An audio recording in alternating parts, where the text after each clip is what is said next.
Welcome back. Here in Western Washington, we're lucky with all the wonderful, amazing marine life we have. But we know in the case of the orcas, they need our help. A new book called Superpod by author and Seattle Aquarium employee Nora Nickum talks about how we can save the endangered orcas of the Pacific Northwest. She joins me now. Welcome. Thank you, Susie. I was saying you have the job that we didn't even know existed, and every child grows up wanting to work with orcas. So we're glad you're here. First off, you work at the Seattle Aquarium. How did you get to this kind of work?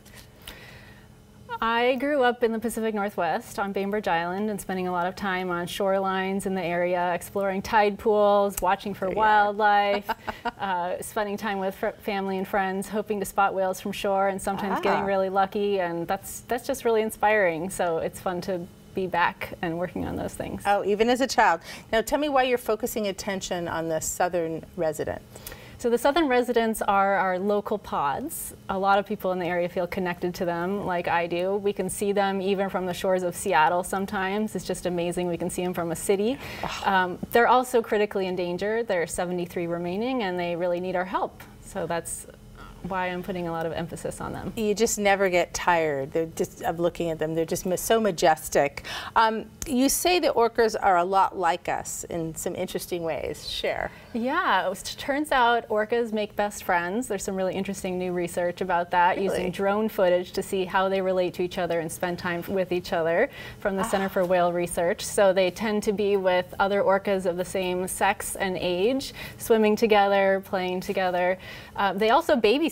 So a mother orca might dive down in search of salmon and leave her young one with an aunt or an older orca.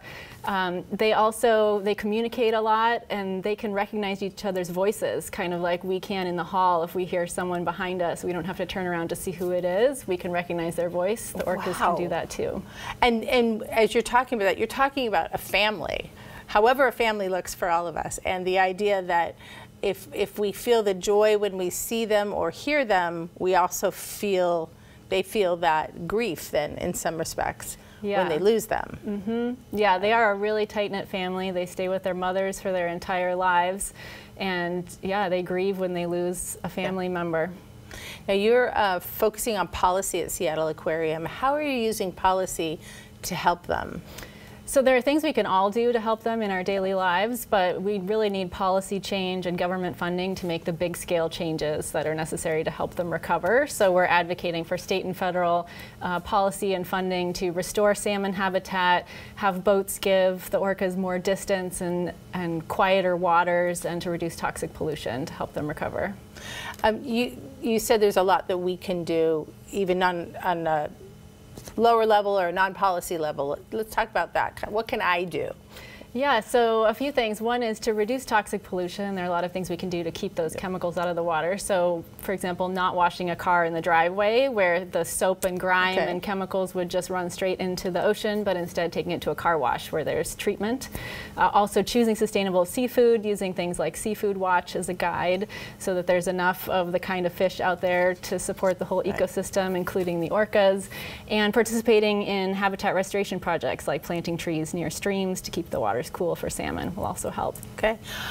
Your book, Superpod, it does talk in depth about the problems and the dangers and what the orcas are facing, but it's also about hope and resilience. They have much resilience. What can we take away when it comes to that? Yeah, I tried to put a lot of fun things in there too, like the orcas play with kelp. They drape it over their dorsal fins. They're really playful and they spend time together. And even the title Superpod comes from a place of hope because they come together, the three pods, in a family reunion sometimes. That's called the Superpod.